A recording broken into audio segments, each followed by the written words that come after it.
Testing 1 2. Testing 1 2 3 1 2 1 2.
And there we go. Doesn't look like you're looking up my nose or anything.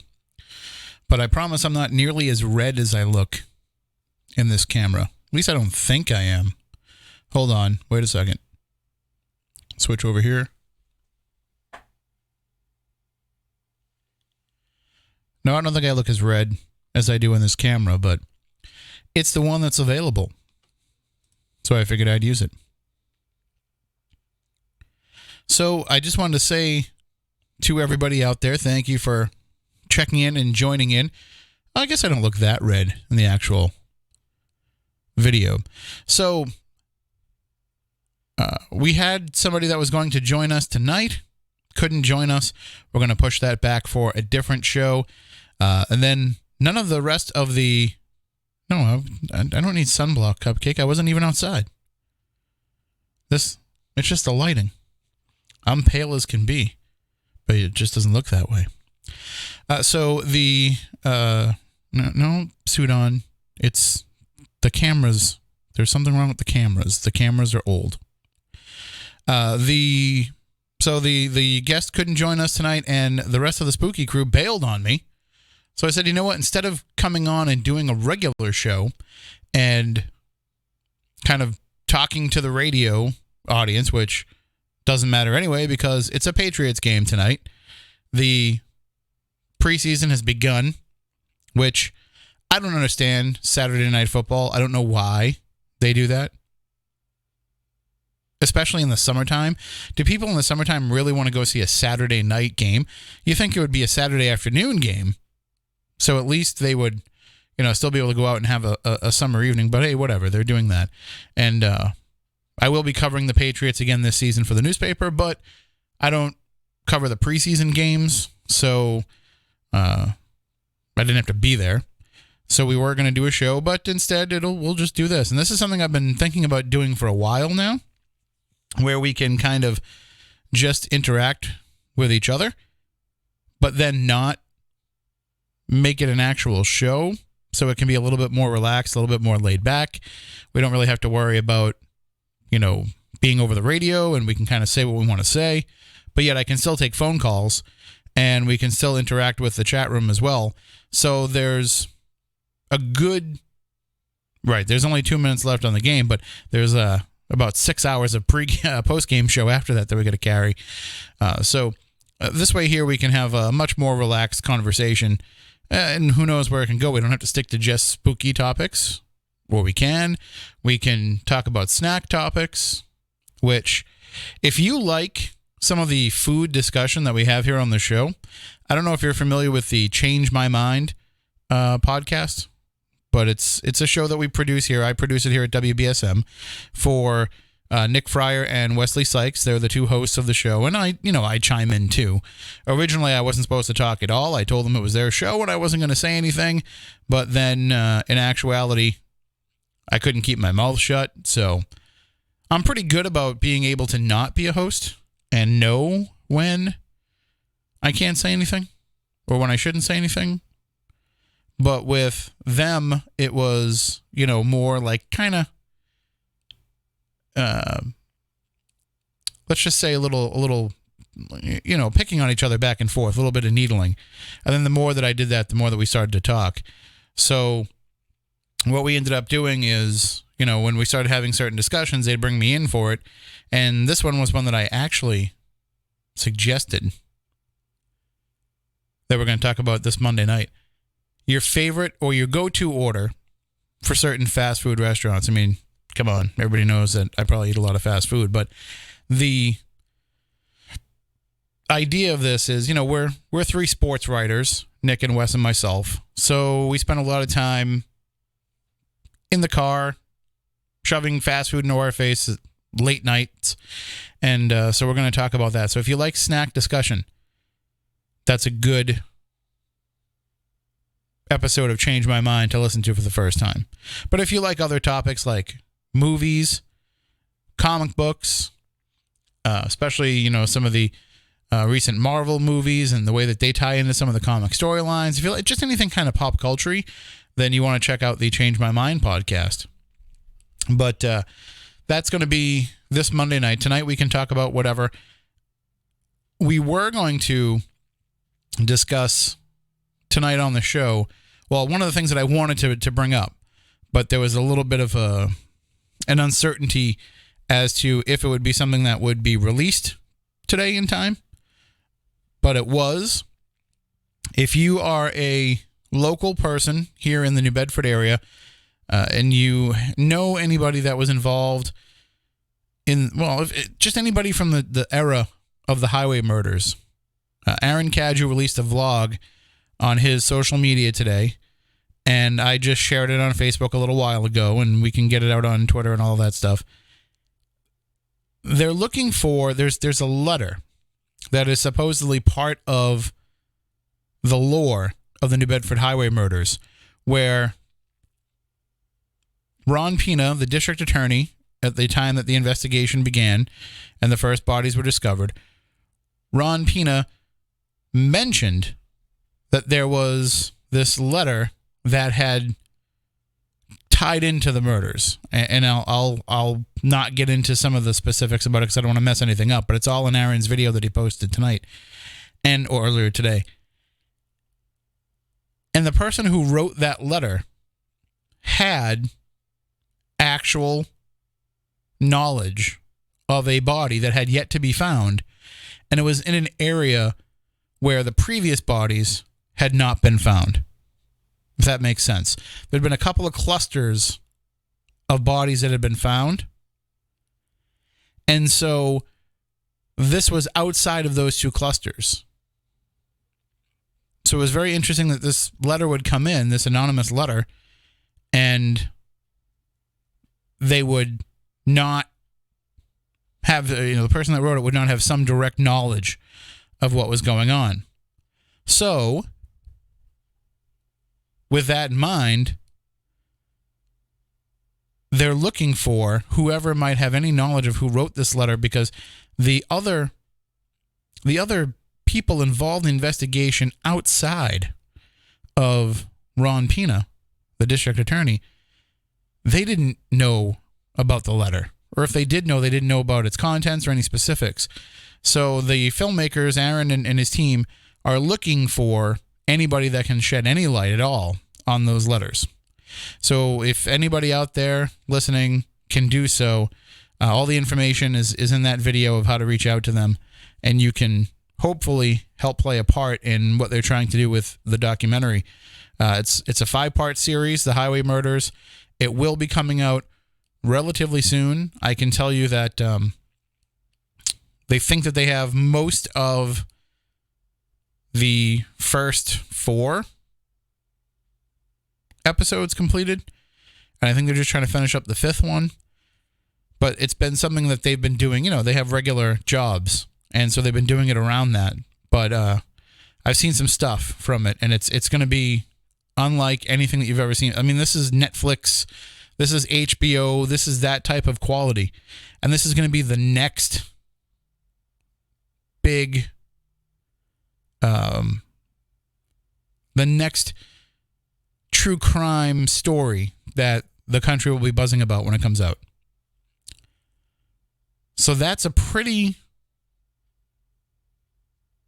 good stage for a story that, for some reason, has fallen by the wayside of American true crime.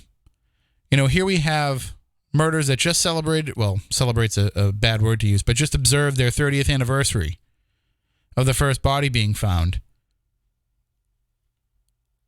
And no, national exposure for these stories. There was one book that was written around the time of the murders, and then nothing until Maureen Boyle came out with Shallow Graves a few years ago. And now Aaron and his team's working on the documentary.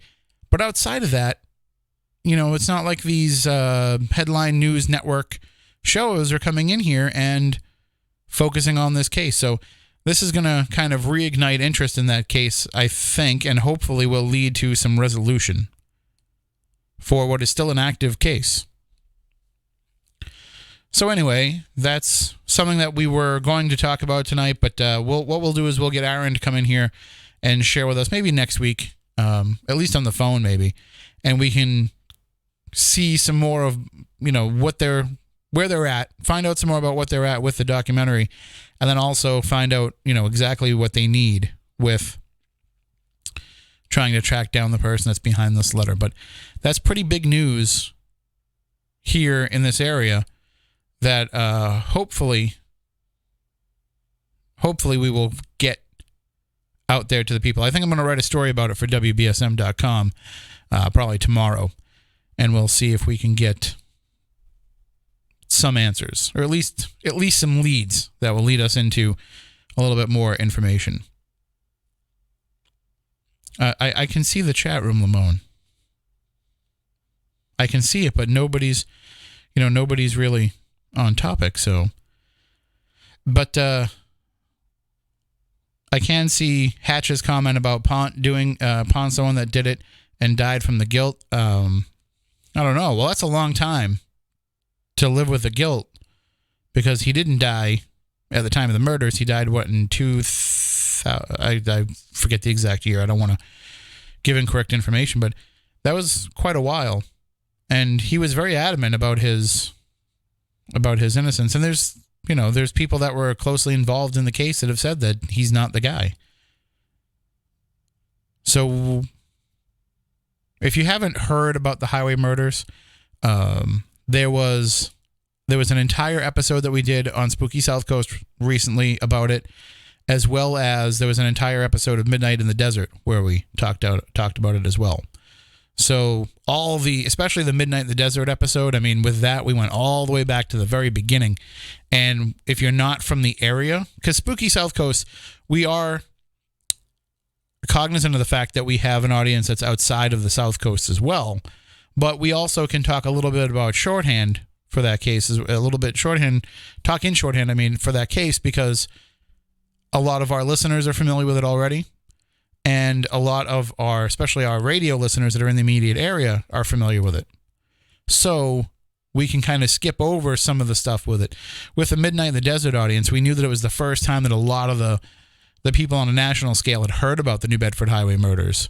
So for that, we took a step way back, and we explained everything. So if you know nothing about the case, that's a great way to start. And speaking of Midnight in the Desert, I'll be hosting the show this week, Wednesday, Thursday, and Friday.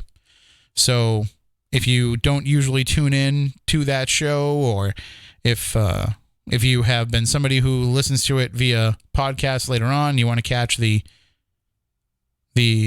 actual live show, I'll be there Wednesday, Thursday, Friday. So, and I don't even know what we're going to be talking about. We'll be talking about all kinds of different stuff. Michelle always books some great guests for that show. So I do see the chat room, and the phone lines are open.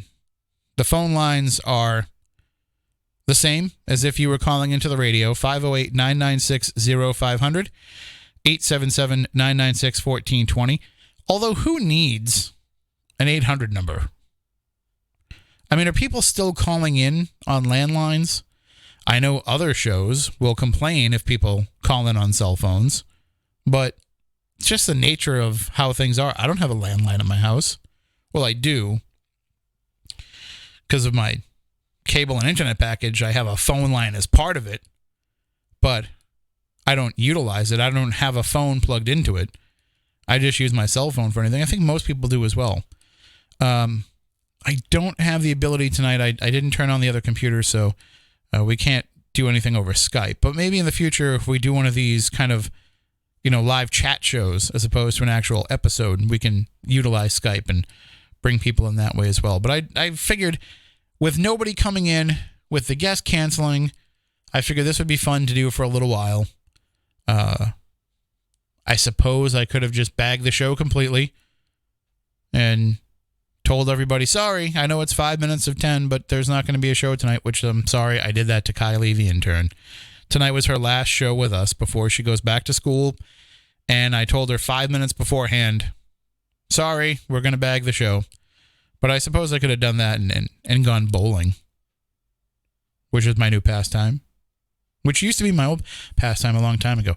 I don't think well, I can show you. I don't think you'll be able to see it, but outside this window here, across the way, you can see all those lights. Well, that's the Stop and Shop now, which is a supermarket for those of you outside the area. But in the old days, back when I was a young lad, back when I was in high school, that was the Bowlers Country Club. And I used to go bowling every Friday night with all my friends. It was the 90s. That's the kind of thing that we did. But that was where I first really kind of got competitive about bowling. And I wasn't terrible, but I wasn't great. But at least it was something to get out and have some fun and do things with my friends. And actually, I remember being in there and hearing some of my first South Coast ghost stories in there, because we were talking about ghosts one night, just amongst ourselves, all of our friends, which I had one friend in high school that was into this topic that I could talk about this kind of stuff with, but the rest of my friends weren't into it, but they wouldn't mock me if I talked about it. So we were in there talking about I was talking about my aunt's house. Because at this time, they still lived in the house, and it was still kind of at the height of all the paranormal activity that was going on there. And I think I was just telling my friend about that, and we were kind of going back and forth, and my friends were getting involved in the conversation. And then the guy over the next lane said, oh, well, there's a house not that far from here that I used to live in that was haunted. And then he starts going and telling us all of these different things that had happened in their house. And back then, I hadn't heard about a lot of places that were haunted. I'd seen TV shows and movies and read books and all that, but never had people come up to me in real life outside of my family to talk about an actual haunted house. So my ears were, perked up with all the stuff that he was telling me, but in the end, looking back at it now, it was mundane stuff. Chairs that would move on their own, doors that would open and close on their own, cold spots, sounds, things like that. Kind of run-of-the-mill paranormal activity, if there's even such a thing. But back then it was fascinating. But anyway, that was when I was kind of a regular visitor to the bowling alley, and we weren't, like I said, we weren't competitive. We were competitive with each other. We would always say, whoever had the lowest score had to buy everybody like a soda or something afterwards, but it was nothing, we weren't playing for money or anything like that. So a few weeks ago, my brother asked me if I would be willing to step in because they had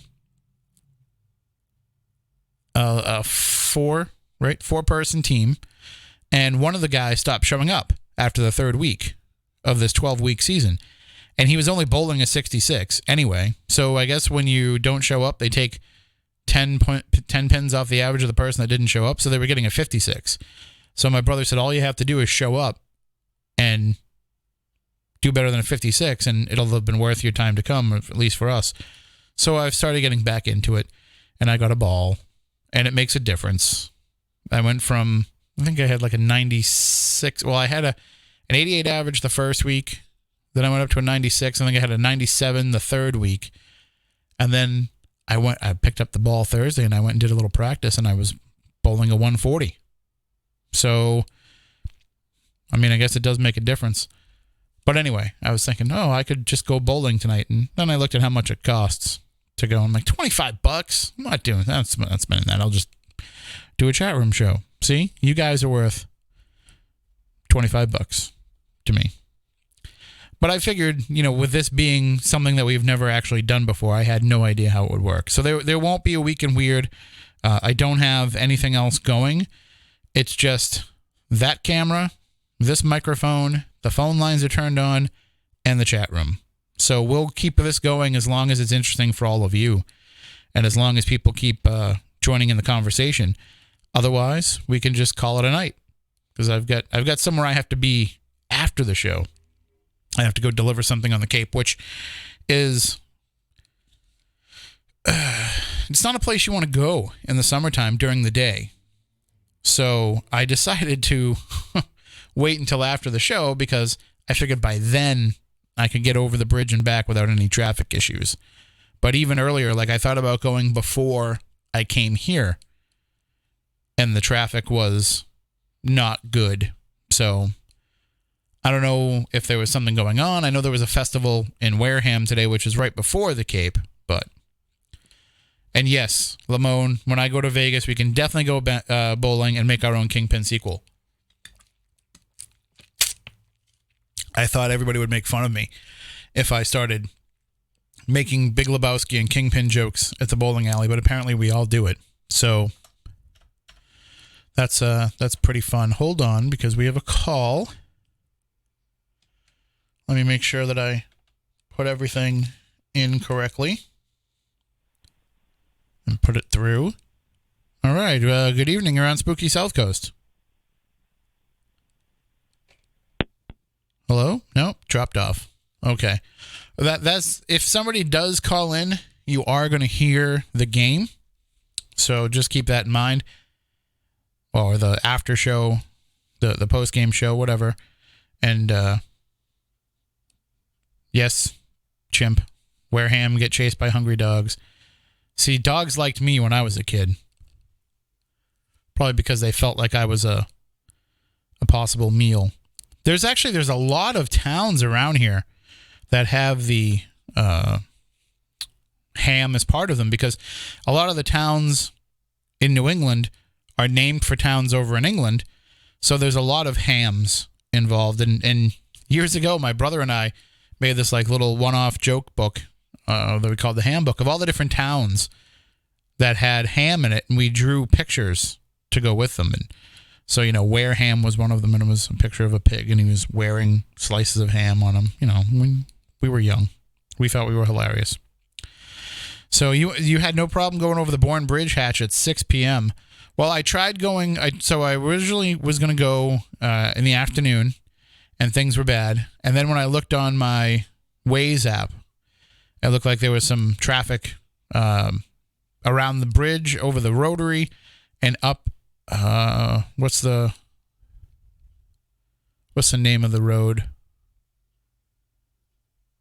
On the canal side. But it doesn't matter. I like going to the Cape late at night. I like going to the Sandwich area. It's creepy as all hell. It's definitely haunted. You can't tell me that downtown Sandwich, in the vicinity of the Dillingham house, which we've heard, we've talked about on the show the last couple of weeks because Mr. Massachusetts is going to buy that when he gets his check, and then we get to go there and investigate it. I did have some friends that actually went there the other night and investigated it. Did not invite me. Thanks. But that whole area has a nice creepy vibe to it, and they have a natural spring that comes out of the ground right in Sandwich Center. And I like to go there and fill up. We have water jugs here for the water bubbler that I can grab one of those if I want. I have a huge Yeti, like a giant Yeti metal, container that I'll probably fill that up with some of this natural spring water. And then I'll drink that all day tomorrow and maybe the next day after that. So Dillingham House and Sandwich. Yep, everything is food. So let's see who is on the phone. Good evening. You're on Spooky South Coast. Hey. I was going to say, I knew from the bad phone right away that it was Lamone. Do you hear the back? I'm listening to you. Listen to you talking right now. The podcast. Right. Put it on pause. Are you there? I'm here. Can you hear me all right? All right. Yeah, because before the phone, I was listening to the show. The full show. I'm losing you, Lamone. It sounds like your phone's cutting out. Well, is this better? Is this a lot better now? Is that better? It's your phone, Lamone. It's never going to be a lot better, but it's at least you're not cutting out. I have moments. I'm just joking. I was really messing with you. Yeah, but yeah. So like I said, yeah. Tonight there's a party going on. The Magic convention. It's a men's apparel and garment industry convention in Las Vegas, and some people from all over the world. And Frank Thomas and Mo Vaughn here and stuff. That there's a party going on tonight. And you guys, do people still like Mo Vaughn up there? Yeah, I think Mo Vaughn's still appreciated around here. He played in the Cape Cod League, and he played for my town, the Wareham Gatemen.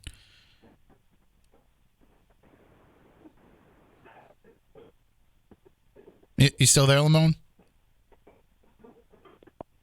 All right, I think we're having some phone problems there, but that's okay. I swear, one of these weeks we're going to take up a collection. And we're going to buy a secondhand quality phone, and we're going to ship it to Lamone. And then hopefully when he calls in, it'll sound a little bit better. But if anybody else wants to call in, 508-996-0500 is the number. We can get as weird as you want. We can get as crazy as you want. And speaking of Wareham, my town, there's been some talk of Wareham in the news this week. And I don't just mean the news around here. This story made national headlines, and this story made international headlines. It was actually in the Daily Mail in the UK. So they picked up this story, the AP version of the story. My uncle lives in Cincinnati, and he told me that he saw the story on the news in Cincinnati out of, I forget the station that's out that way, but he said he saw it on his TV news. All the TV stations around here covered it. So here's what happened. I wrote a story about it for WBSM.com. Apparently there was this DoorDash driver. His name is Matthew, and he went to the Wareham Wendy's at noontime on a Saturday a couple weeks ago. Now that's a bad idea, to go to the Wendy's in Wareham at noontime on any day in the summertime, because right behind that is Water Whiz. Water Whiz is the water park that was in the movie Grown Ups with Adam Sandler and David Spade and Chris Rock and Kevin James and all those guys. That water park that they go to in that movie is in Wareham. That's where they filmed it. They also filmed another movie there called The Way, Way Back with Steve Carell. But where Wendy's is, it's literally right in front of Waterwiz. So everybody at the water park goes to Wendy's to get lunch and then goes back to the water park. So there's always long lines at lunchtime. But anyway, he's a DoorDash driver, so he had to pick up a meal. And he said that he waited over 30 minutes in line to pick up this meal, and that there was only one person working the front window, the front, the lobby, I guess, the front counter, while there was 5 people working the drive-thru. And he thought that it was unbalanced and that the line was too long because they didn't have more people working the front. And so he went on to Wendy's.com, and they have an online option for you to chat with somebody, and he put in a complaint. And then he went back that night, and there was nobody at the place at 7 o'clock at night. A Wendy's was closed at 7 o'clock on a Saturday night. And then he went back at 6:30 the following Tuesday. He must have had another order. And there was nobody there at 6:30 on a Tuesday. The place was closed. So he goes back on to the Wendy's website, back to the online chat, and issues another complaint. So over a week goes by, and he gets an email back from the district manager for Wendy's that covers that store. And his name was Keith. And so Keith said in this email that he apologized for what happened. He said that they have a hard time hiring people to work at that Wendy's. And his exact phrase was, and I'm probably paraphrasing here a little bit, but it was that Wareham does not have a great talent pool to pull people from to work at Wendy's. And he said that, as you know, a lot of the candidates that we do get are recovering drug addicts, and we just can't hire them. So this was the response that he gave to this guy, Matthew, a Wareham resident, basically saying, we can't get good enough people from Wareham to come and work at our Wendy's. And the only people that do apply are recovering drug addicts, and we can't hire recovering drug addicts. So Matthew took a screenshot of this email and posted it in a local Wareham group, a local Facebook group, just kind of to say, can you believe what this guy said about our town? Now, I'm a resident of that town, so I get people messaging me. A friend of mine, sent it to me and said, you should probably look into this a little bit more. So I did, and I wrote a story. But at the same time, every outlet was writing a story about this because most of the television news, they all monitor these local town Facebook groups. They're part of all these big local Facebook groups. And they just sit in there and watch to see what kind of stuff comes up, or at least, go through their Facebook feed and see like what's coming up in certain town groups. And they say, okay, this is good. I'm going to bring this to the story editor. What do you think? And then they'll go out and they'll cover it based on that. So obviously, when somebody is bashing the residents of a town in an email like that, they're going to want to come down and cover it. So all of the news stations came and diverged on Wareham. I reached out to this guy, Keith, because, I got his email address from the email that Matthew posted. And I reached out to him and I asked him if, this was his own policy or if this was Wendy's corporate policy. And I asked him if he really stood by his comments, or maybe he was just, frustrated in the moment. And he didn't reply back to me. And this was on Monday.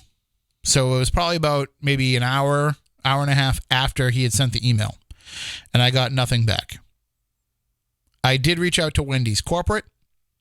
Wendy's corporate got back to me maybe 45 minutes after that, maybe an hour after that, with a statement saying that they don't support what Keith said. They don't support his stance, and that they don't have a policy against hiring recovering drug addicts.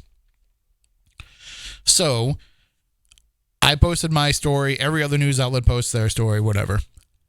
The next day, we get word from Matthew, who heard from get this is the guy's actual title.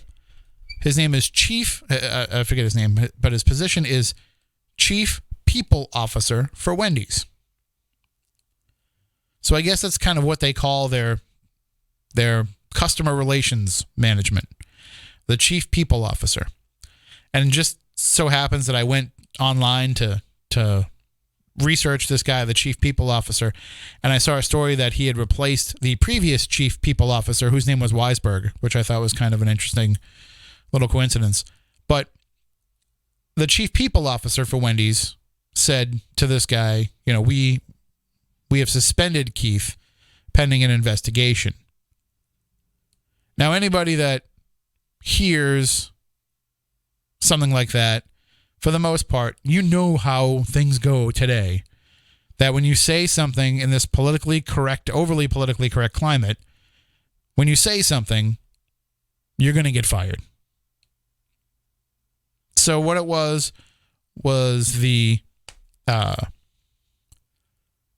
suspension. I think everybody knew what that meant. That meant they're going to fire him, but they want to make it look like they're not going to fire him instantly over those comments, that they're going to do their due diligence and look into it. But in the end, he did get fired. I believe he found out on Wednesday that he was fired. So our sister station here, Fun 107, they end up getting Keith, the former district manager of Wendy's.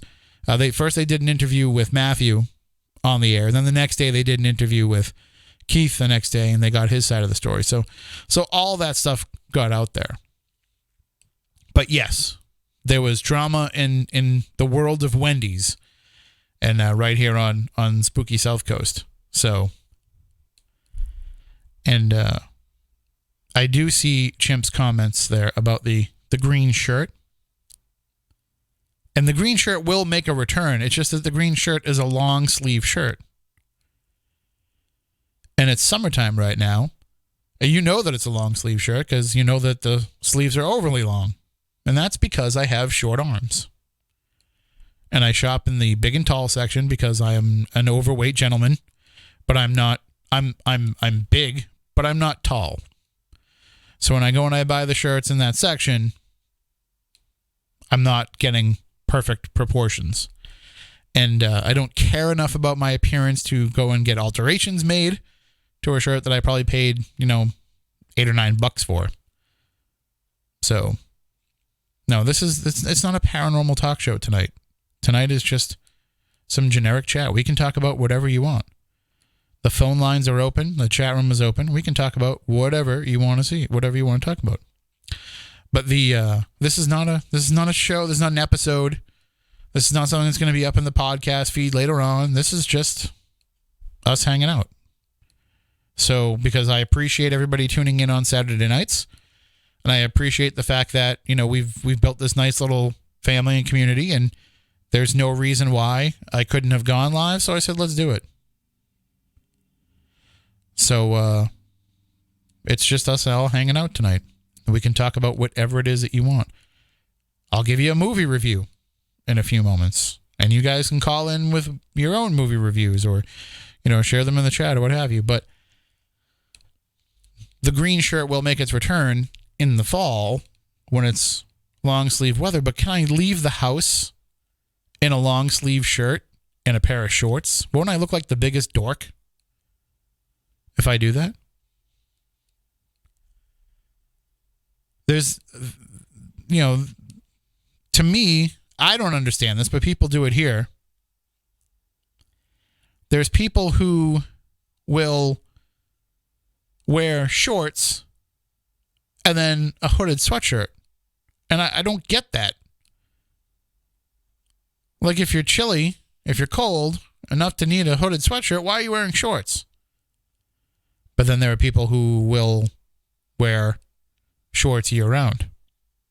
And I probably wear them when it's a little bit colder than I should. And I will throw a sweatshirt on from time to time if I get cold, like if I'm at something, but it's a little different than leaving the house wearing a hooded sweatshirt and shorts. So I didn't want to wear a long sleeve shirt, but don't worry. As soon as I start wearing pants instead of shorts, before anybody gets any weird ideas. The green shirt will come back. I'm sorry I just dropped the collar. That was my fault. I actually went to put my hand down to hold and I hit the trap button. But if anybody else wants to call in, you can. Jimmy says that he went to Scottsdale House last night for a little para thingy. Well, did anything happen, Jimmy? Doesn't matter how big your para thingy is. It's how you use it. So size doesn't always matter when it comes to your para thingy. But I'd like to know, I'm trying to follow along here with the discussion. Rebecca just says with Jordans. I do have Jordans. My first real Jordans. 40 years old, I go out and buy my first pair of real Jordans, and now I don't want any other pair of sneakers but Jordans, which can be a problem because I only like to wear non-flashy sneakers. I don't like all multiple colors and all weird mesh and all that stuff. I just like plain black sneakers. It's very hard to find plain black Jordans. Call dropped again, but phone lines are open, 508-996-0500. Again, I said we'll do this as long as people stay interested. The movie review, by the way, that I said that I was going to give you, I watched shouldn't say watched, but Good Boys came out. You can see it at the theaters or on your Fire Stick. And the movie was it was good. It was funny. It wasn't as funny as I thought it would be based on the trailer, but it was good. It's worth watching when it comes on streaming or TV, streaming or cable. But I don't know if you shouldn't run out to the theater necessarily to see it. I was having a discussion last night with a friend about horror movies, and we said kind of the same thing, where horror movies are something where lately the spate of horror movies that have come out are not worthy of seeing in the theater. So I'm actually going to have the Change My Mind guys come on Spooky South Coast when we get a little bit closer to Halloween, and we're going to kind of merge the two shows and talk about horror movies and have them kind of bring the Change My Mind format a little bit into a horror movie discussion here on Spooky South Coast, just because I think it'll be interesting. I'd love to hear their take on horror movies because we don't talk about them a lot, even in our off-the-air conversations. So I don't even know what they like for horror. So it'll be interesting. Speaking of horror, you might have just seen that I announced this week I will be at the Weird Weekend that's happening in December in Connecticut, Stafford Springs, Connecticut, at the Stafford Springs Theater. There's going to be a lot of horror people at this convention, so it should be a lot of fun. I'm looking forward to getting out there and hanging out with all of these horror folks that, I don't always run in the same circles as these folks. So that should be a lot of fun. Plus, we have the Mass Paracon coming up in September. That's happening out in the Berkshires. Well worth going out there and spending a weekend with us in the Berkshires.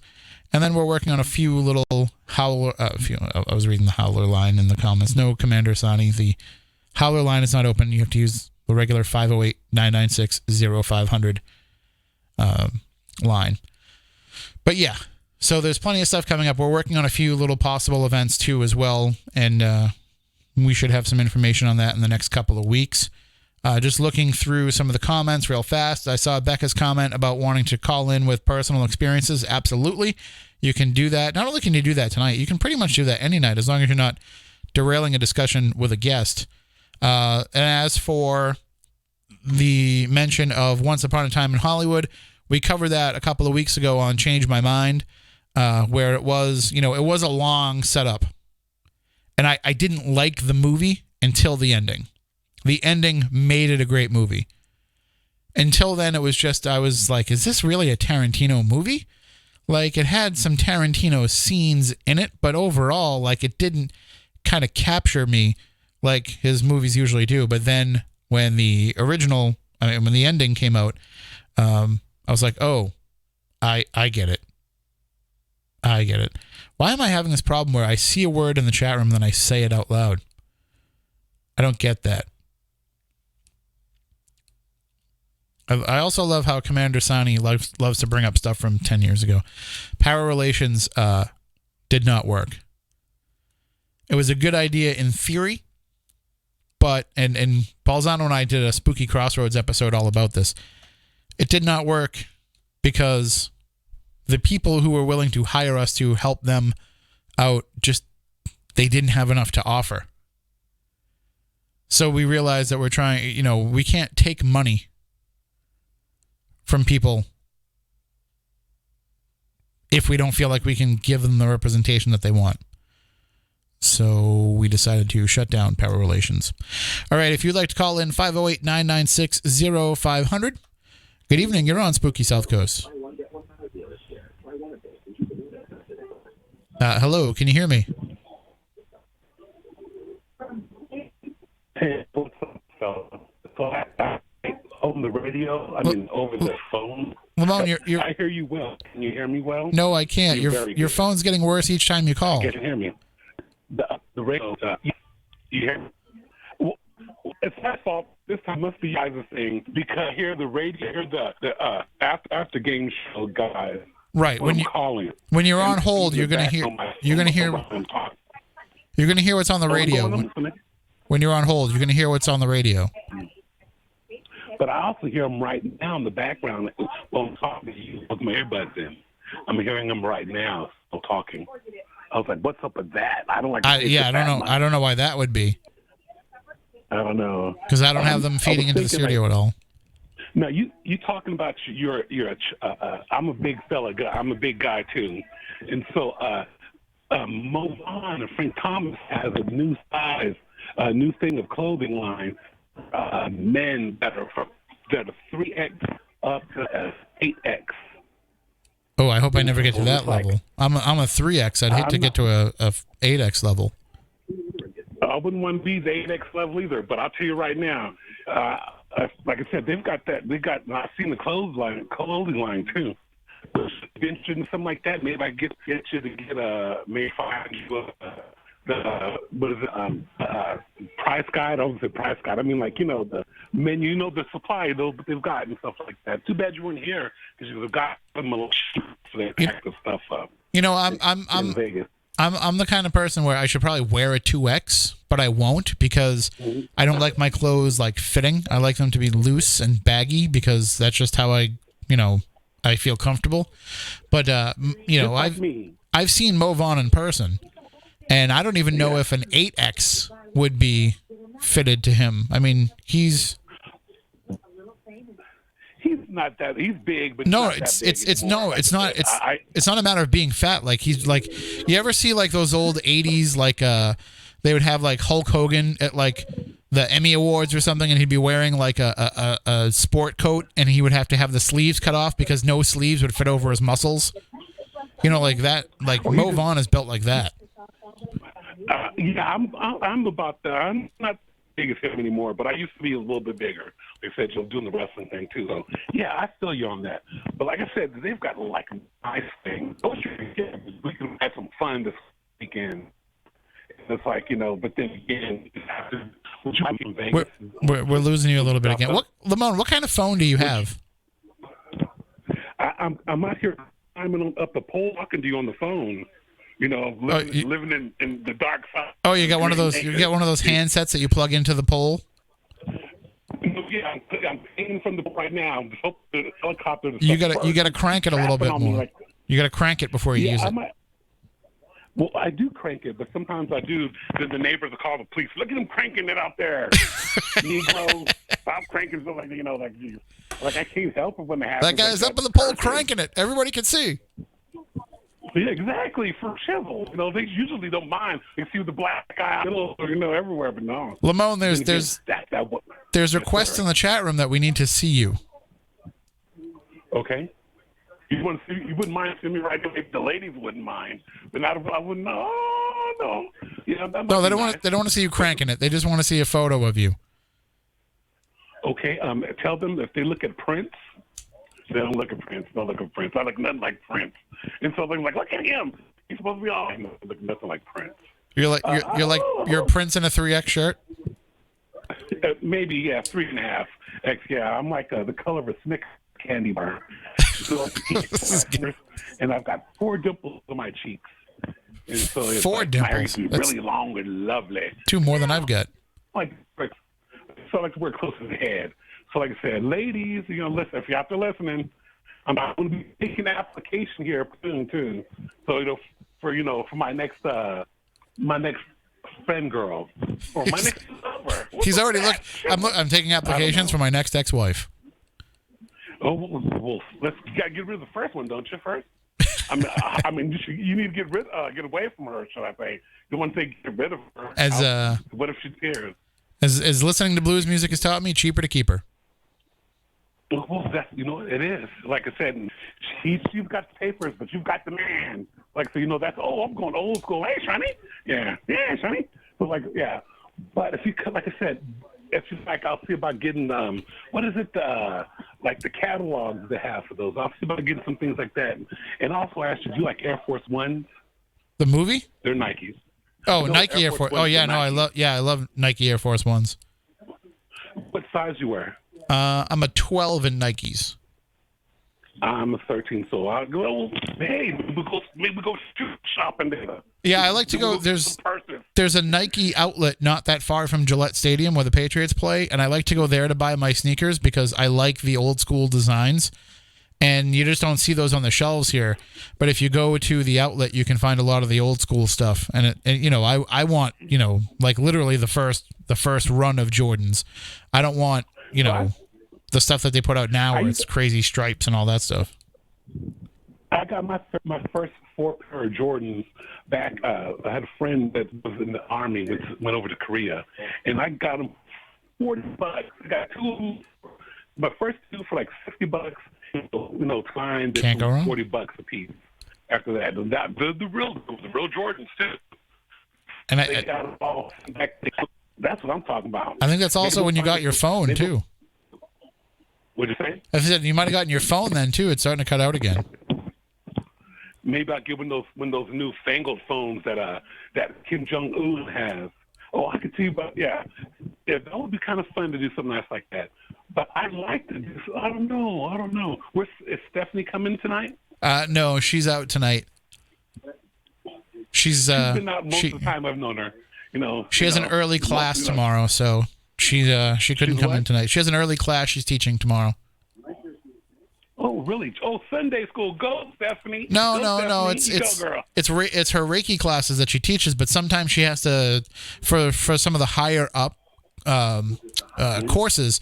It's an all day thing, so she has to start really early in the morning and it goes really late at night. So on those days when she has to do those really long Reiki courses, she has to go to bed early. She has to go to bed like 7-8 o'clock the night before, because with the Reiki teaching, like it's a lot of energy that she has to expend doing that. So she needs to kind of conserve it. And if she came in here, even if she left at midnight, she probably wouldn't get enough rest. But she never leaves as soon as the show's over. We always end up staying and talking. So.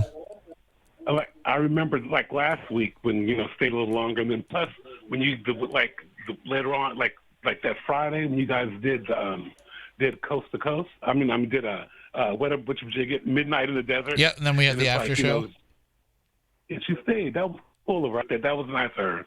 And it's like, and she, and personally, you guys are really a good combination. You guys make a good, you're yin and she's your yang. You know what I mean? She talks a lot of yang, so you're the yin, she's the yang. Absolutely, yeah. No, that's why I'm glad she came on board with the show and became part of it, and I know that as we go forward, we'll always just keep hopefully bringing out the best in each other. So, all right, Lamone, I'm going to let you go so that we can open up the phone lines if anybody else wants to call in. Okay, Evil Keith. You were talking about Evil Keith earlier? Was that who you were talking about, Evil Keith? No, I was talking about I was telling the story of the local Wendy's here, and the manager's name was Keith.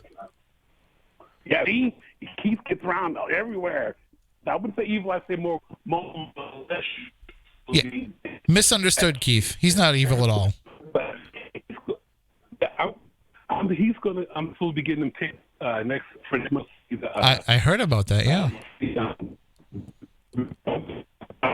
All right, now we're totally losing you. All right, this is just bad. I gotta let you go. Sorry, I had to let you go, Lamone. That was really bad. I couldn't even make out what you were saying there. And if I can't make it out on this end, imagine by the time it goes through the magic of the internet and ends up on the other side of the chat. Well, I appreciate all the kind words in there about Stephanie and doing Midnight in the Desert and all that. I dragged her into 5 hours of that show.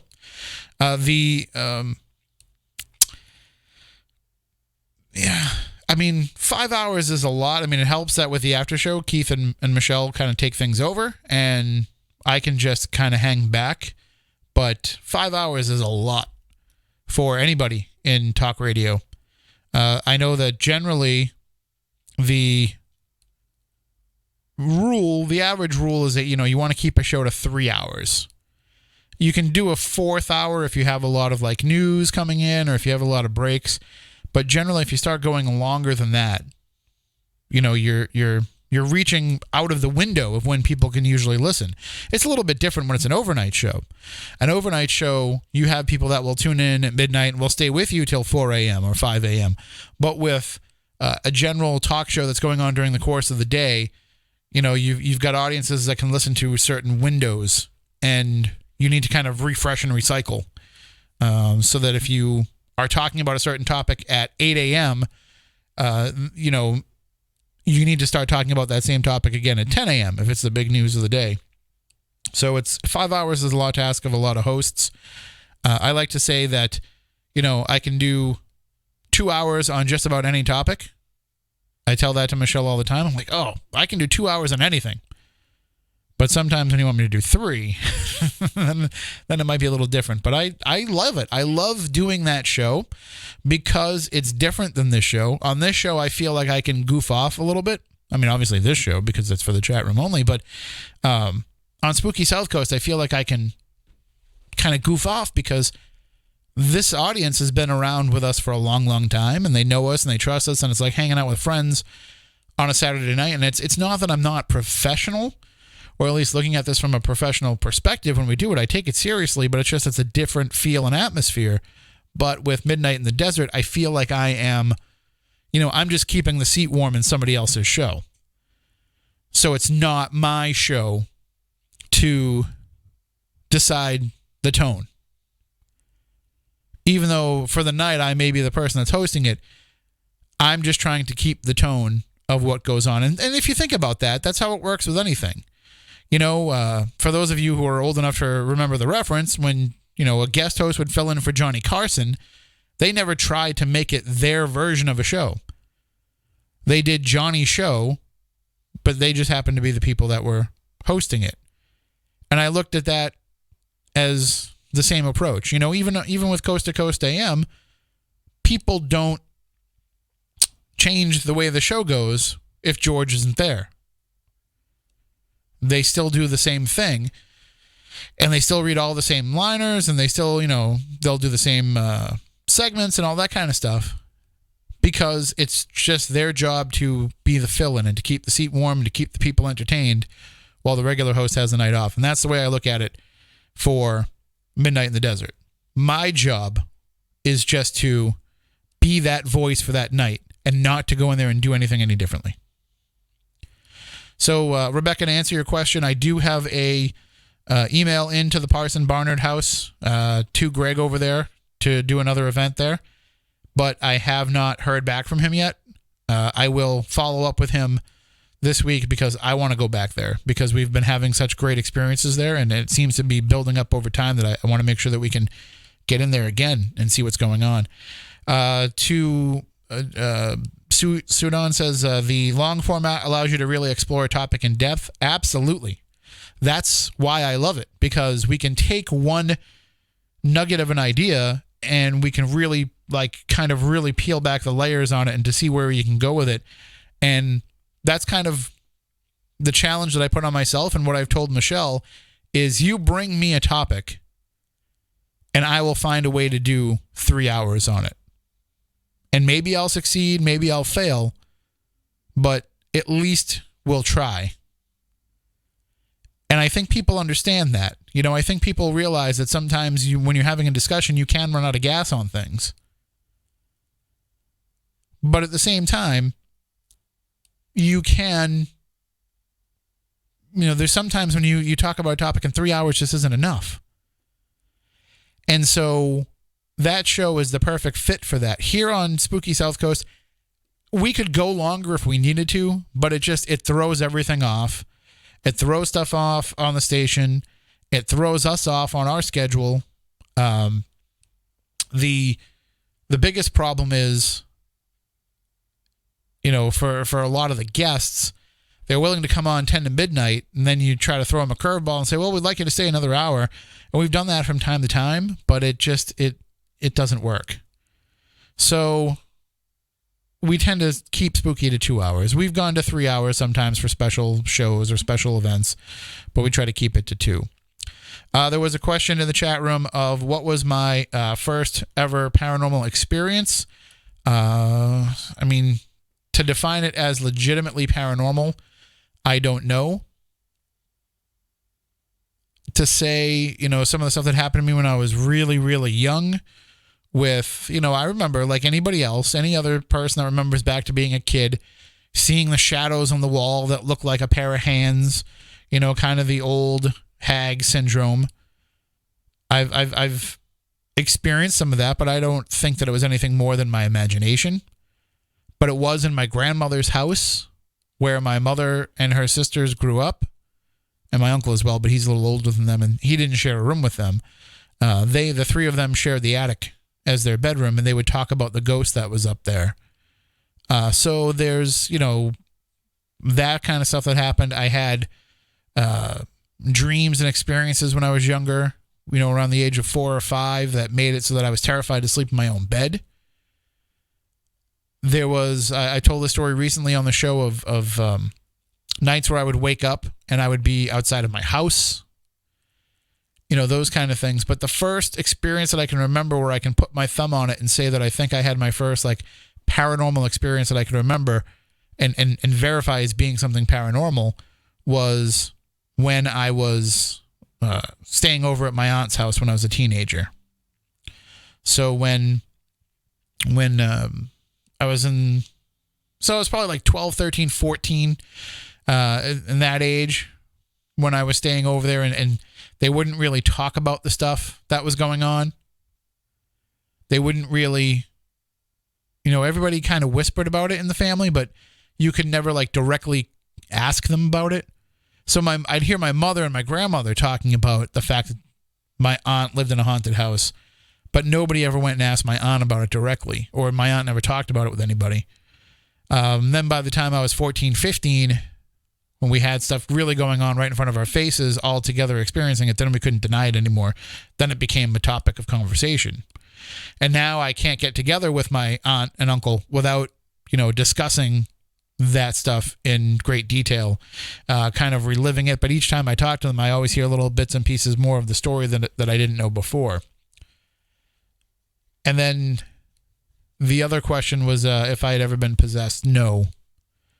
I've never been possessed, and I don't know that I could be. Maybe. But I've just never had that feeling of something else taking me over. Maybe some of you out there might feel that you have been possessed. Let us know. You can call in. You can share it in the chat room, whatever you want to do to get the information out to us. Yes, Hatch, Midnight in the Desert is a subscription show. If you have the Paranormal Radio app, which I recommend, you can hear it live on there every weeknight. You can listen to it on the TuneIn app, or you can just go to midnightonthedesert.com. It's live midnight our time, so midnight here in the East Coast. And then if you don't get the chance to catch it live and you want to subscribe and get the archives, which go all the way back to 2015 when Art Bell started the show, then you can pay, it's $4.99 a month. So you get every show from the entire archive for $4.99 a month. That's not a bad deal. That's a lot of radio to get to listen to for $5. So, and it keeps the show going. And one of the things that's interesting about that model is you get some real direct response as to what people think of the show. It's not like regular radio where you have to wait for ratings to come in, which some stations get them monthly, some get them quarterly, some get them twice a year when the ratings books comes out, if that's how they do it. We do it with Midnight in the Desert. We can tell instantaneously how people are responding to the show because you can see how many people are subscribing and you can see how many people are tuning in to listen to the stream. So it's like every night you have the chance to evaluate the product and to see how people are reacting to it. So Keith can look at the numbers and say, well, a show about this is something that will really resonate with the audience in the future if we go back to this topic. Or they can look at it and say, that was a dud. Let's not talk about that topic again. So it's very interesting the way that content, and not just radio, but just content in general, will be dictated going forward. So we know now that television is produced in a way, for example, where they'll go and they'll film 8, 10, 12, 22 episodes of a series, and then once they're all filmed and edited and put together, they'll release them, and then they'll watch the ratings that come in. Because now in television you get overnight ratings, you get the overnight plus 3.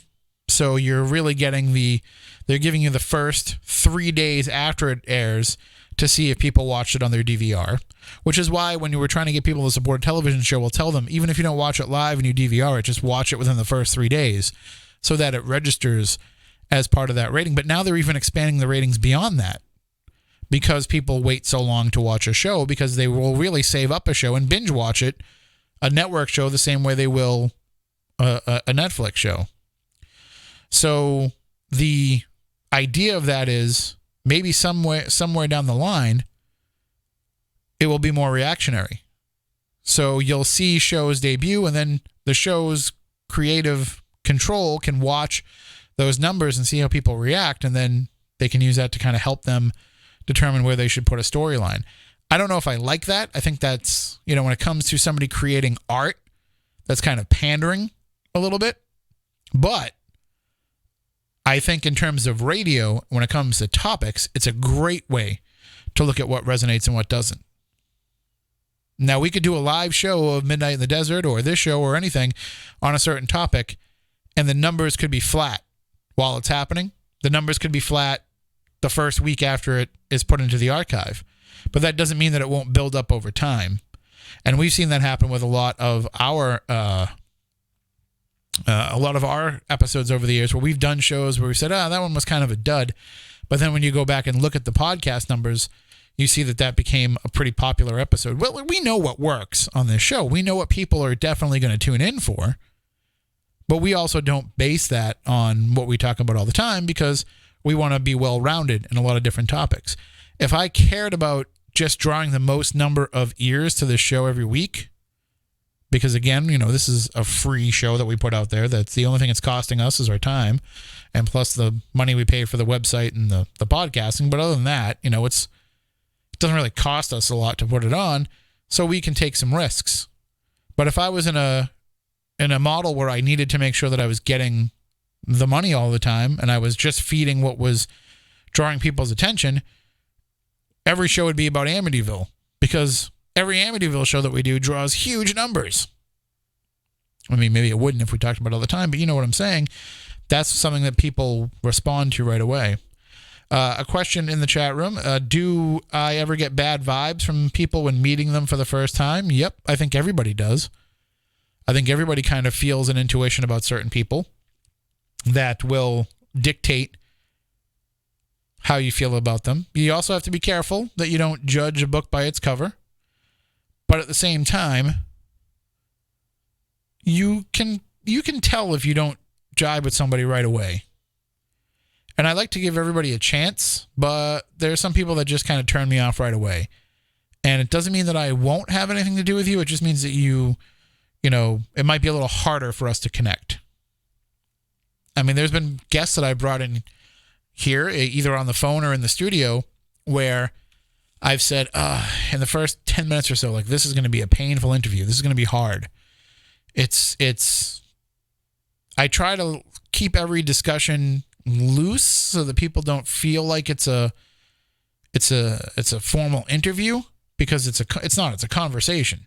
I don't want to ask a question and get an answer, and then ask a question and then get an answer. I want to discuss something, and I want to have the answers that you're giving me spark another question that I never would have thought of, and go back and forth and have a discourse, and have you say I never thought of that, and have me say I never thought. Those are that makes for the best kind of shows.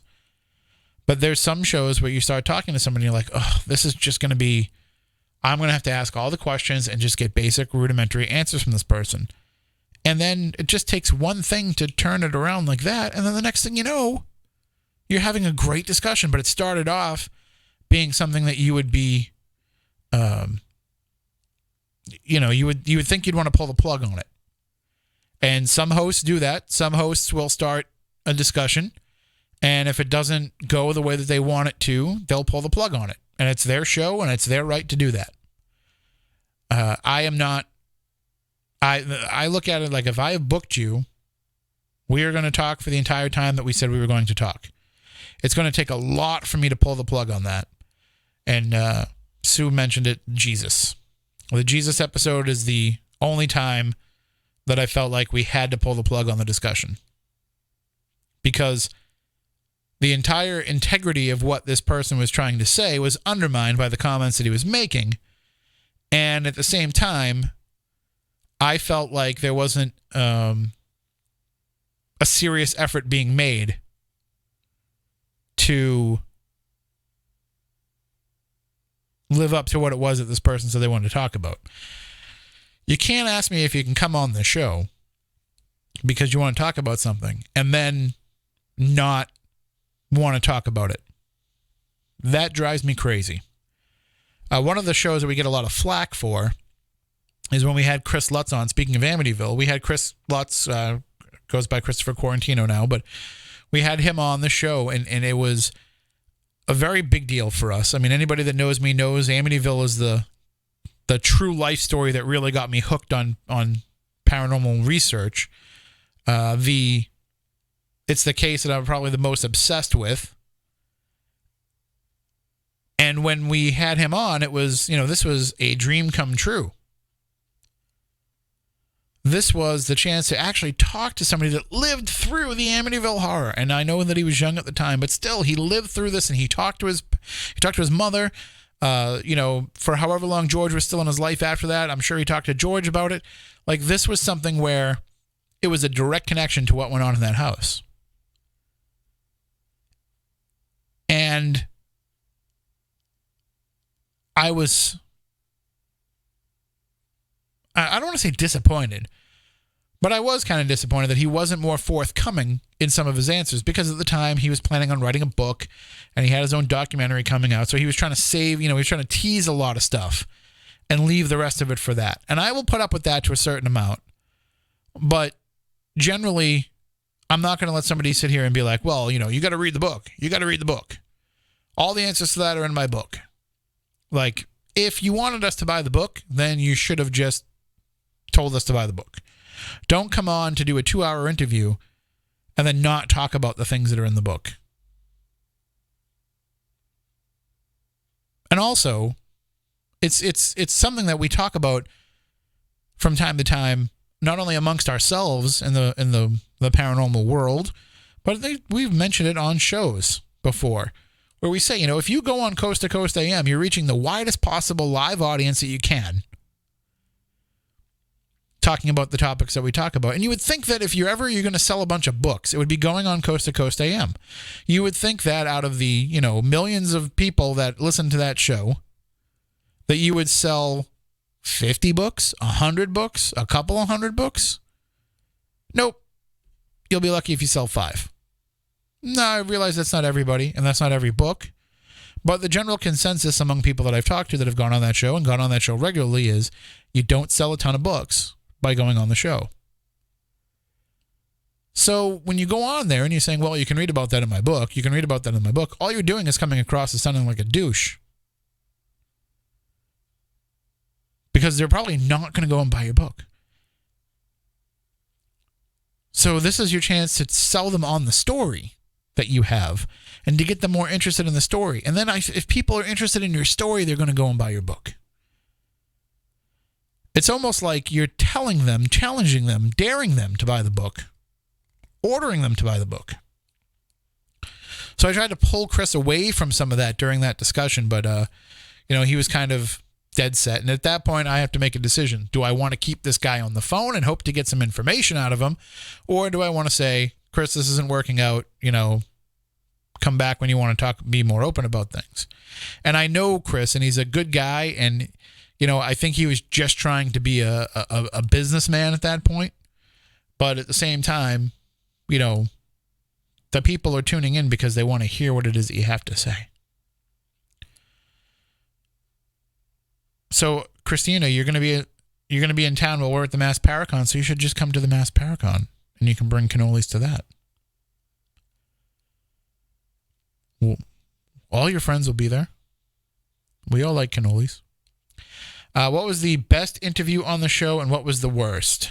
I don't know if I would actually call Jesus the worst.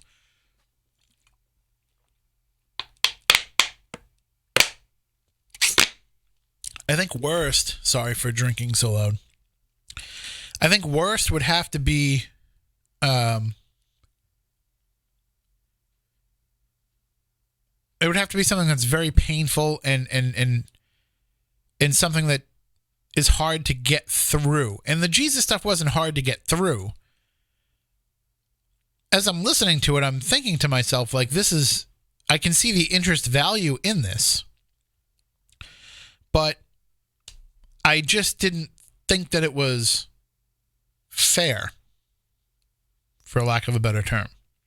That you're coming on here to talk about being, the reincarnated Jesus. And I see some people in there saying they're not sure what it is that we're talking about. We have this guy on, his name was Richard Brown, I believe. And it was right before Christmas, and he had written us an email saying he was the reincarnated Jesus Christ, and he wanted to come on our show and share the teachings that he had for people. Now, I had reached out years before to somebody who does a radio show called The Jesus Christ Show, where it's a pastor who pretends to be Jesus. And I don't mean he's channeling Jesus.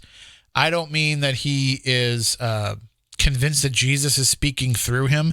He plays Jesus as a character, and he's interpreting the teachings of Jesus as a bit of a morality play for people with this radio show. So he's very upfront about it, that it's, just his way of spreading the word in an entertaining way. He's not trying to deceive anybody into thinking that he's Jesus or anything like that. He's using, it's basically like, what would it be like if Jesus had a radio show? And that's what he's trying to convey to people, this other guy that does this show. And I reached out to him and I asked him if he would come on our show and do the same thing. And he said no, because he felt like it was the right thing to do for him in terms of his ministry and what he was trying to teach people. He felt like going beyond that would be a mockery. Totally respect that position. So I didn't think another thought of it. A few years later, we get this email from this Richard Brown saying he's the reincarnated Jesus. I say, okay, this is kind of what we were looking for when we were trying to do that show. So we bring him on right before Christmas, and he starts off, with kind of some Jesus-y type feelings and message. But then it took a turn where he started to talk about how, basically what he was saying is that Armageddon was on its way and that only certain people would survive. And it was the people that would follow him to this country he was going to build, where he would not allow in certain people, and he was discriminating against certain people. And also, you had to buy your way into this country with donations to him and all this kind of stuff. I was like, this isn't Jesus. This isn't what. So your fundamental theory here is that you're the reincarnated Jesus, and you're the least Jesus-y person I know. So we had to hang up on him for that. But that doesn't mean that it was the worst show that we've ever done, because it was still interesting. It was still a learning experience. And I think people still got something out of that show. You know, Commander San Isidro was another episode where it was hard to get through because the stuff she was talking about just didn't make sense. But it was entertaining. And so entertainment has a value to it. And I feel like what some people would say is one of our worst guests, I actually think is one of the most talked about and most remembered guests. So that has some value to it too. So that doesn't make it the worst show. I think the worst show is the kind of show where you sit back at the end of it and you say, why did we even do that? And I know that there have been shows like that where we have said, you know, we failed with this show. We failed to deliver an episode that was informative or entertaining or hopefully a mixture of both. And there have been plenty of shows like that. They just don't stand out in my mind. And I certainly wouldn't disparage a guest enough to say like a guest led to that possibility. Usually it's because we drop a ball and we don't help that guest rise to the occasion and we don't get the best out of there. So that's when we do our worst work. Now, our best work, our best shows, in my opinion, are where we take a chance and we think, you know, I hate to use this term because it's so overused, but we think outside the box of what a paranormal radio show should be. And we go out and find something or find a topic or find an angle that you wouldn't hear anywhere else. Those are the kind of shows that I feel are the best, not just for us, but for anybody. So when you hear a guest like you've never heard before, you know, everybody likes to reference the Mel's Hole episode, the Mel's Hole interviews on Art Bell's version of Coast to Coast. So if you didn't believe a single word about that story, you still listened, and it still stood out in your mind. And those are the kind of shows that I've tried to do from time to time because that's the way that I think good radio should be, where sometimes you need to not know what to expect. So I see Mark mentioned in the chat room, the War of the Worlds episode. That's one that we were very, very proud of. And we took a big, big chance with that because we weren't that far into the show, but just a few years into the show.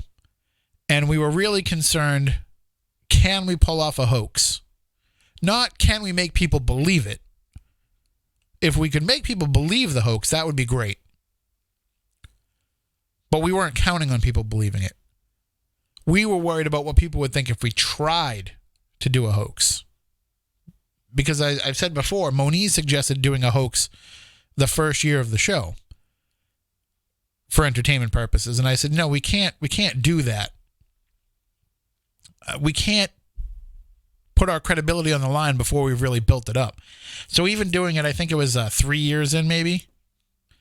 Even then, we weren't sure that we should really be doing it. But we did it, and we did it on a whim, and we did it with very little pre-planning, and it worked out. And it worked out so well that we had people convinced it was real. So that's one of the ones that I'm the most proud of.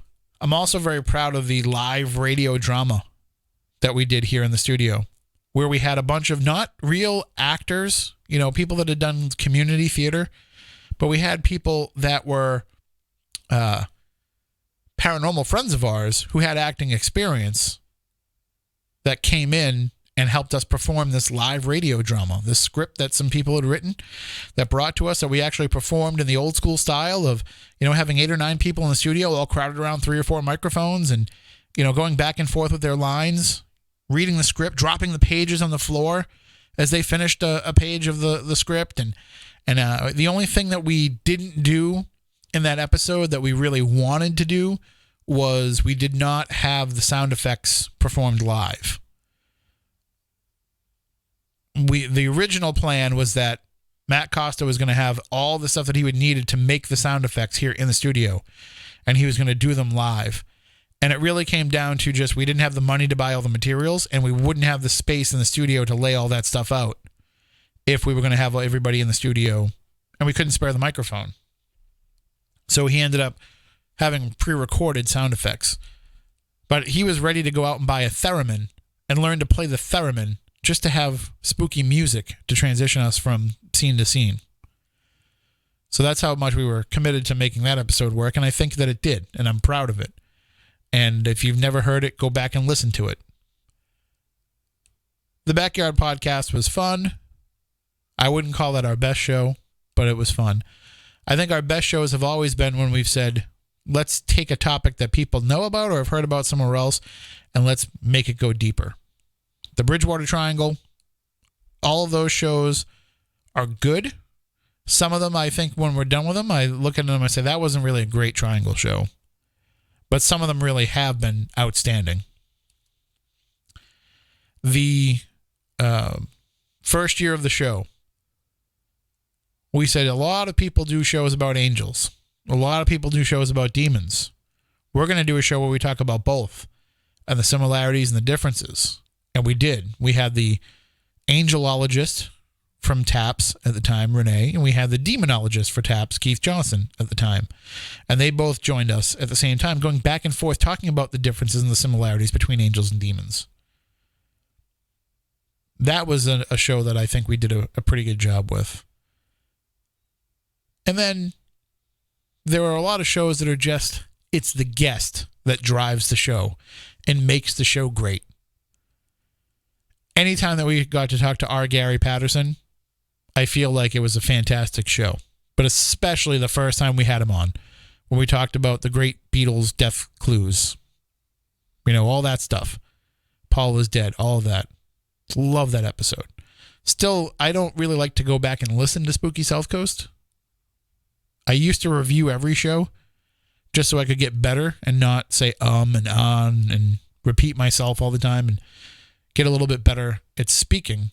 But I will go back and listen to our Gary Patterson shows because I love hearing his voice. And I miss his voice. I miss hearing him. I miss being able to reach out to him and just going back and forth with him. And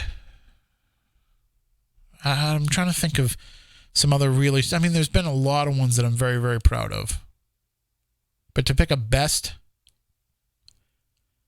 I don't know if we could really say anything's our best. But there are some that I can look at them and say, that's what I want Spooky South Coast to be.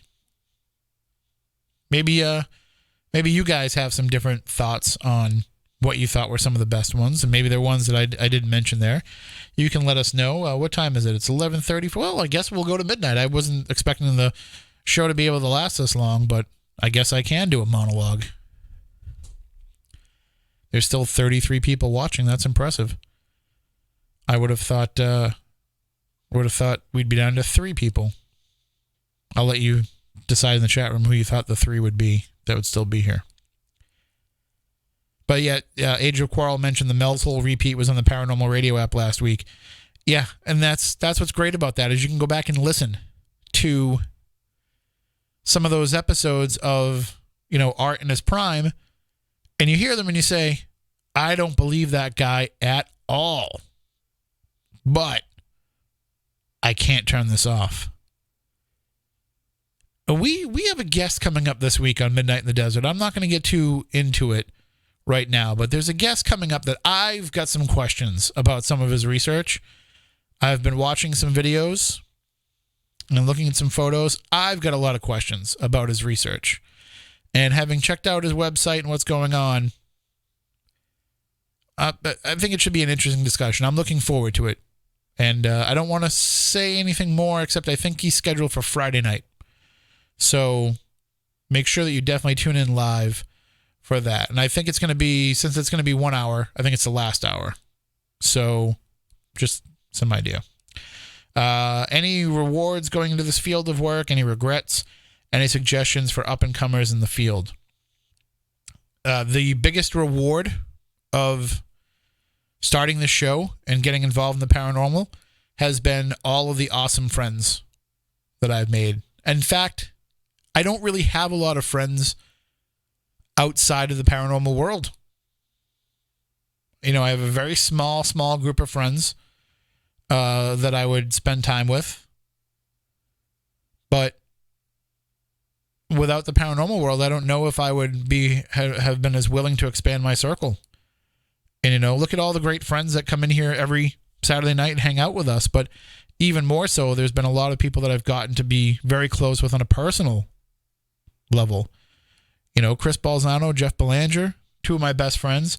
I knew Matt Moniz beforehand, but not well. Doing this show brought us together as close friends, as brothers. Matt Costa I've known for a long time. He's been my best friend forever. But, there's a lot of great connections and acquaintances and just people that I'm happy to have in my life that have been as a result of this. But even that is kind of selfish in a way to look at it from that perspective. It's more about some of the friendships and relationships that have formed because of this, but outside of this, if you get what I mean. So we introduced people that might not have met each other had it not been for us doing this. Whether it be friendships formed, paranormal groups formed, relationships formed. We've had people that have met and gotten married that wouldn't have met each other if not for us. That's when you talk about, when the word legacy has been thrown around a lot in the last year and a half. But that is the real legacy to anybody that does anything like this. The legacy is having it have such an effect on people that it goes and it affects and changes their lives for the better. And then gives them something in their life that they wouldn't have had. Everybody loves to crap on George Norrie for Paranormal Date. And I do too. I think, I laugh about it. I make jokes about Paranormal Date. But if there's one couple that results from that turns out to be two soulmates meeting and they spend the rest of their life making each other happy, you really can't crap on that anymore. And I think that that's kind of what we have done, I think, is that we have set the groundwork for a lot of things. I look at things and I wonder, would that have happened without Spooky South Coast? And I don't say that with any kind of ego. I say that with a perspective of, did this stuff work through us?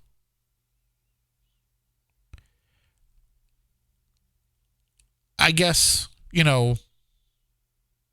a lot of this stuff could happen outside of us. If it's fate, it will happen in a different way. But if we did play some kind of a part in it too, that's the thing that I'm most proud of. Regrets? Yeah, I don't really have a lot of those. I don't really dwell on that kind of stuff. My biggest regret, maybe, and it's superficial, but in the early days of doing Spooky South Coast, we'd book George Norrie to come on. We'd come in special to record it, and the board op that was in here running a Red Sox game back before it was automated, we trusted him to answer the phone when George Norrie called and to let us know he was on the line, and instead he told them that we weren't ready yet, hung up on George, and then Tom Danheiser wouldn't get George back on the line for us. So, hey, what can you do? Just looking at, there was a call on the line. I'm sorry if you couldn't wait anymore, but the phone lines are open if you want to call back in. John O'Brien says, blame Moniz for my being here. Well, that's the thing about Moniz is I could have gone on knowing him for years at a passing level as the guy that came into the diner where I worked, or the guy who was doing sound at the bars that I would go out and have some drinks at. But I wouldn't have known him. I don't think that I would have thought to become friends with him because we were kind of in different circles. When you have somebody that's important in your life like that, and you think, wow, if not for this, we wouldn't have had that connection. That connection. It makes a big difference. Stephanie's become one of my best friends in the world, and I never would have met her if not for paranormal stuff. We never would have crossed paths. You can say, oh, well, if you were destined to be friends, you would have been destined to be friends anyway. I can't think of anything where a girl who's 11 years younger than me would have become my friend if not for this weird world of the paranormal. So, yeah. There's something else that's been at work here from the beginning. And I'm not trying to pat us on the back. I'm not trying to make us anything bigger than we are. But we came along at the right time when this kind of stuff was needed. When there was a spotlight that needed to be put on the paranormal in this area. And if not us, maybe somebody else would have. And I'm glad that it was us. I'm glad that we could be the people who made the Bridgewater Triangle an everyday term in the paranormal world. It's something that nobody talked about before we started doing this show. There was literally one website about it, Chris Pittman's website.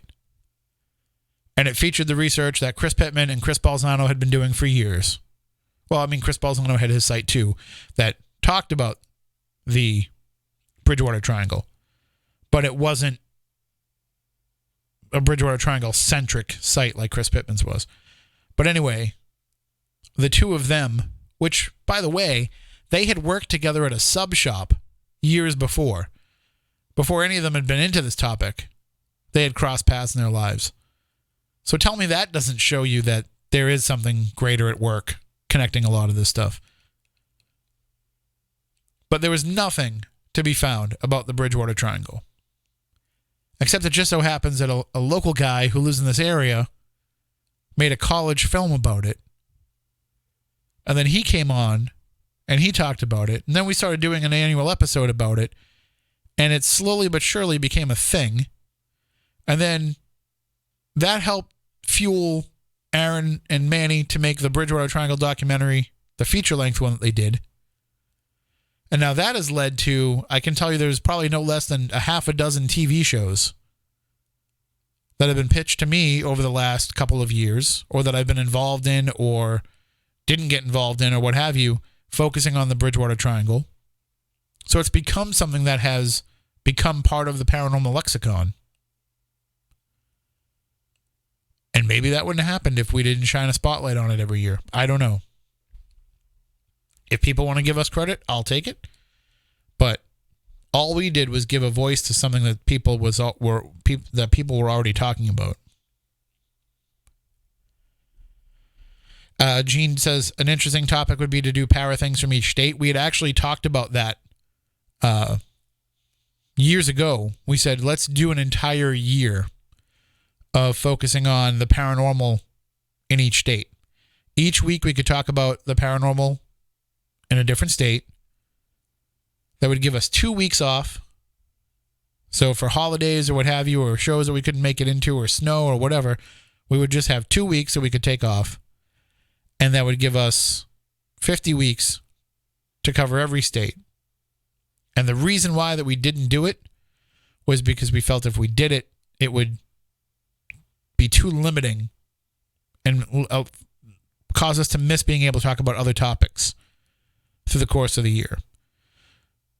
So if, we were going to talk about Alabama that night and there was something important to talk about in the paranormal world and we could only give Alabama 45 minutes, well, how is that fair if the next week we're going to give Arizona, the full 2 hours?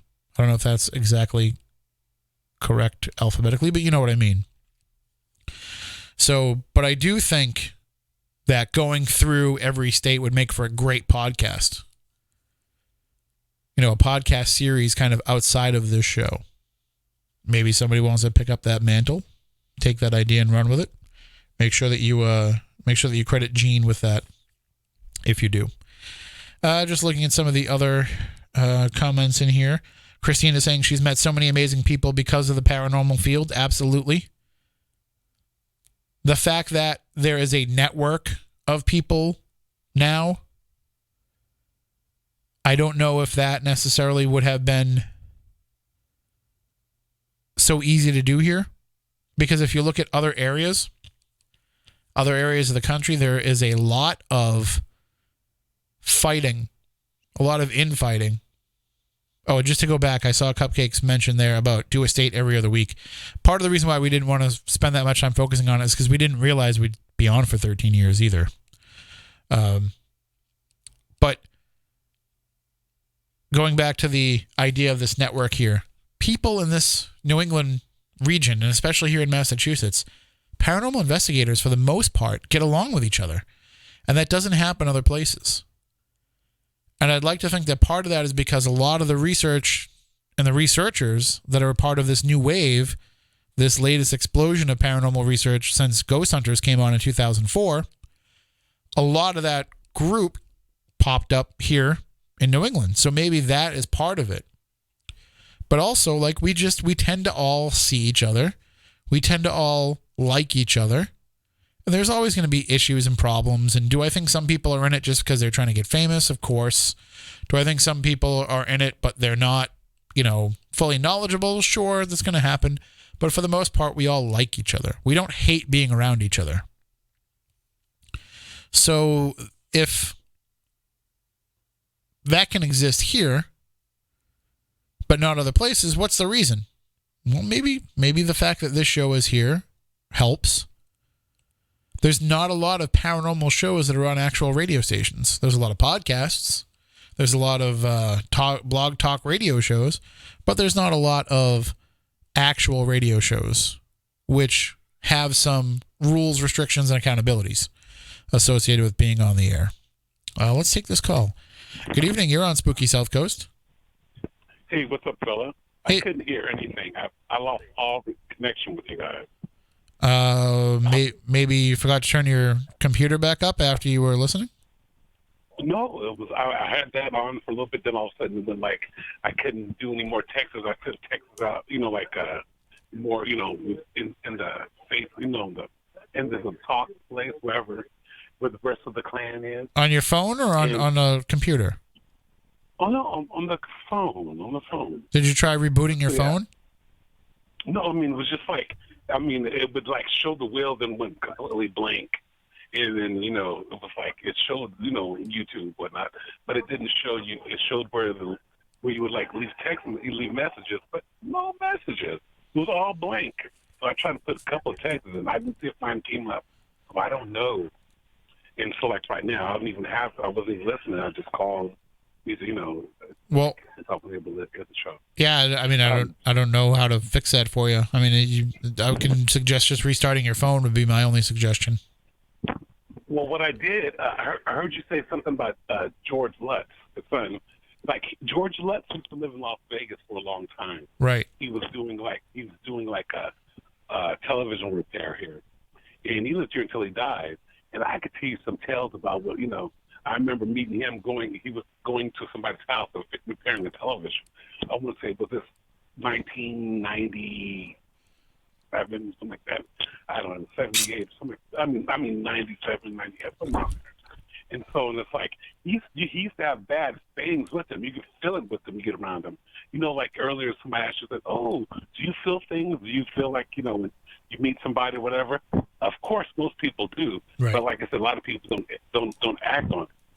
Yeah, I mean, there's a lot of people that like George. There's a lot of people that didn't like George. Chris came on and said, he was into the occult even when Chris was a little kid, and that was part of the reason why the stuff that happened to them. And I know that he went on a lot of radio shows. He was really good friends with Lou Gentili, and he went on his show quite a bit. But both of them have since passed away. But we were trying to get George to come on this show, and it just didn't work out. I mean, there's so many people that we just missed out on. By the time he died 2006, right? So yep. 2006, something like that. So right around then, it was very early on in us doing the show before we really had the cachet to kind of get him on. We missed out on having him. We missed out on having Ed Warren because he became unresponsive for years before he passed away. So we never got to have him on. We never got to talk to Lorraine because every time I tried, the people who were kind of handling her wouldn't let her come on. Notice you said handling her. Yeah, Exactly. that's a story. That's something we can get into some other time. I reached out to Hans Holzer before he passed away and had a nice conversation with him on the phone for a while. But then he decided that he would not do our show because he felt like the audience wasn't big enough for him, which I find ridiculous. We've missed out on quite a few people. I mean, I reached out to Art for a long time. Multiple times trying to get him to come on, and it was always, I don't feel up to it. If he was doing the show on a regular basis, it was that was taking too much out of him. So there was just a lot of, I guess, near misses, we'll say, with being able to have him on. But it was nice that I could reach out to him and communicate with him, and I felt special that he would answer my emails. But yeah, he was good like that. he also, But you notice how he also pointed out to me, though, he said to me, he's like, what's the value of having me as your guest? Yeah, I don't know. Say that question again. I was changing ears. One of the things that Art said to me in an email is, what's the value of having him on as a guest? Like he said, he's like, I'm not the expert in any of this stuff. I'm not the person that you should be talking to. And I said, I just want to be able to, pick your brain about the way that a show should be done, right? And so he said he would consider it, and it went from being like, maybe I'll do 20 minutes to, maybe we could do a night sometime where I could do half your show, but it never worked out. So one of these days, we'll finally get to a point where the people who have been on this show over the years will be the heroes of another generation. And they'll be able to look back at this archive and say, oh, they had a lot of conversations with the people who were kind of that next wave of paranormal researchers. So that's... I wish I had been listening to you guys before. Back then, I might have been able to get him to come on the show. Art, I'm not going to do that for you. It wasn't... I couldn't guarantee what kind of length of time it would have given you, but he at least would have given you a few minutes conversation-wise. I honestly think that it wasn't so much that it was, a matter of not wanting to do it. I think like he felt like it wasn't, like he wasn't worthwhile of an interview, which I still find ridiculous. But I also say, we've also been very lucky to have, we were the last interview for Bud Hopkins.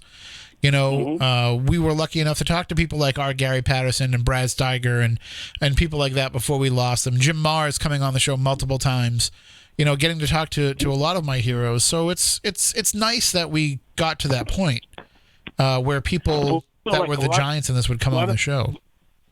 Like with Art and stuff, he was going through a lot of family, personal things at that time, probably when you were trying to get him to show.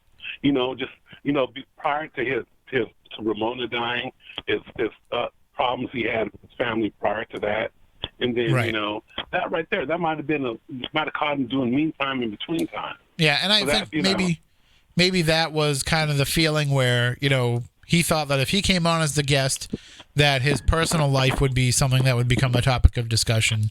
So and it would have been because people were like trying to get the most dirtiest thing on the part. Yeah. I wouldn't have brought that stuff up. I wouldn't have talked about his son and what happened to his son, or I wouldn't have talked about, the issues that he had with going back and forth. I mean, maybe we would have talked a little bit about going back and forth between the Philippines and the U.S. and some of the issues that he ran into there. But, people aren't really interested in that. He talked enough about himself and his personal life on his own show to the audience that he felt he had to share that stuff with. I wouldn't be bringing him on to grill him about that. I'd be grilling him about, I'd want to be talking to him about things like the process, about, how much research did he want to do into something, or did he feel, basically like I'd want to have the art of talk, but asking him questions at the same time. So a lot of that would have been, I think a lot of that he still would have been thinking like about my son thing. That's, because a lot of people that kind of ticked him off with doing all these different kind of other interviews and stuff, with other people. So that's one reason why he stopped doing that. That same question come up. And you don't know how close it was to him going out and taking somebody out to the desert and leaving them out there, even though he lives in the desert. And you don't know how close he was to doing that. He was savvy enough to know, like, if I go on Larry King, that will help expand my audience. He knows that coming on Spooky South Coast wouldn't do nothing for Art Bell. It would only be helping us out. And he knew that if he only had a certain amount of energy left to give, he knew where to put it. So I can't fault him for that. In the early days of doing what I do, any paranormal show that reached out to me, I would go on it as a guest. Now I'm a little bit more selective because I think that I can be. I don't have to go on every little show to promote Spooky South Coast, but also I realize that I only have so much time in my life, and if I'm going to spend so much of it talking about certain topics, I need to focus on other things in my life too. So that could be part of it. I still want to get you on the Black Panther podcast. So, get you on there. So, hopefully we'll get you up there soon. Well, hey, that would be one I would be willing to do. T'Challa in the house. All right. You have a great night, Lamone. We'll talk to you next week. So you're working your Thursday, Wednesday, Thursday, and Friday? Wednesday, Thursday, Friday, I believe, midnight? this week. Yep. All right. So that's cool. That'll be good. I'll talk to you then, Playboy. I'm sure you will. And are they doing something Friday? Are they doing some Friday night, afterwards? If they have, they haven't mentioned it to me yet. Usually they tell me on Friday night, but I'm not sure if they will be. Okay, that's good. And I'm glad they able to talk to you. My phone sounds a lot better now, doesn't it? It does sound better, yes. All right. See, I had to put a little hood over me while I'm. It was all that extra cranking. Yeah, not that kind of hood on. Say, look at the Klan guy on the pole. Yeah, heaven forbid, not again. All right. I said, yeah. You have a great night. Take care. Playboy. All right. Everybody bye-bye. have a wonderful weekend and enjoy your holidays. And hope to speak with your kids next week. Ciao. Later. Oh, there we go. Okay. Wow, that's the first time I haven't had to actually hang up on Lamone, that the call just actually ended. So the show is just about out of time. We only have a few minutes left, and I do need to go and run that errand. So I won't stay on here too long, but hopefully you enjoyed kind of going back and forth a little bit. We can do it again from time to time. It doesn't have to be during the course of the show, during the time slot that the show would normally have been on. Like, this is something we could maybe do like on a Sunday evening or a weeknight or something, that if people want to get together and go back and forth, maybe like once a month or so, we can check it out. But maybe you didn't like it. Maybe you're like, I wish I had actually gone out tonight. If I had known that it was going to be this crappy version of Spooky South Coast, I would have gone out tonight. It's up to you guys. Because ultimately, that's what we're here for. We started the show to learn about the paranormal and to explore the topics that we wanted to explore. And, I think that we've probably done that to a good degree. So now it turns into, what is it that we want to bring to the audience? So I know a lot of shows say that, and they say, hey, we do this for you. But we really do. We really do it for you, because if it wasn't for the great audience and the fact that it just keeps building and we've created this nice little community here, I don't think that we'd still be doing this almost 14 years later. I don't know. I'm glad that you're all here. I thank you all for hanging out. I appreciate all of you listening. I know that I get upset sometimes. I know that I can get cranky sometimes, but I just want you all to know that, you're the reason why we keep doing this. And I will say to myself all the time, I just don't know if I have it in me anymore to do it. And then I think about it and I'm like, well, but then, this person is there every week, and this person is there every week, and that person's there every week, and this person downloads it every week and tells me good things. And there's a lot of people that I'll never hear from, but that still enjoy the show. And that's the motivation to keep it going. So, this is, and always feel like you can give me any kind of criticism anytime. Tim at SpookySouthCoast.com. Anything that you want to get off your chest, I will take it. I will not get combative with it. Sometimes I get combative, but I don't mean it. I know you're just trying to help me make the show better. So I will leave it at that. Until next time, I will say, I guess just for me tonight, since everybody else had other things to do, but I want to take a moment too to thank Kylie, our intern for the summer, who did a great job with covering the live tweets during the show. We had wanted to get her more involved in the show, but she did such a great job with the tweets and getting some interaction on Twitter that now we've got to keep that up. So I thank her for all of her contributions to the show and for helping us make our Twitter game a lot stronger while she was here. And we wish her the best of luck in the future, and maybe she'll come back and intern with us again next summer. She's definitely welcome back when, she won't get so weirded out by Bart L. and all of his weird comments that she couldn't quite figure out. So that'll do it for this week. Until next week, we want you all to stay spooktacular.